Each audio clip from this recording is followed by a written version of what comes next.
Finally दोस्तों मैं फिर आ चुका हूँ भोजपुरी के दबंग स्टार खेसारी लाल यादव का जानकारी लेकर। मैं श्रवण कुमार, जो मेरे चैनल को सब्सक्राइब नहीं किए हैं सब्सक्राइब करें। भोजपुरी का हर एक खबर सबसे पहले आप सबके बीच में लाता हूं। जी हाँ दोस्तों, पिछले वीडियो में आप सबको मैं बताया था कि खेसारी लाल यादव का एक पोस्टर आने वाला है बदनाम एंटरटेनमेंट के यूट्यूब चैनल से, जिस सॉन्ग का पोस्टर लॉन्च कर दिया गया है।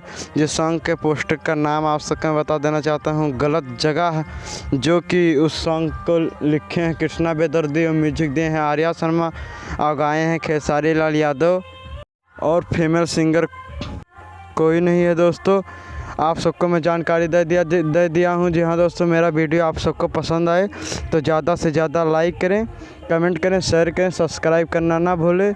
मेरा वीडियो पसंद आए तो ज़्यादा से ज़्यादा सब्सक्राइब करें दोस्तों, मेरे चैनल को सपोर्ट करें। फिर मिलेंगे नए वीडियो के साथ। धन्यवाद दोस्तों।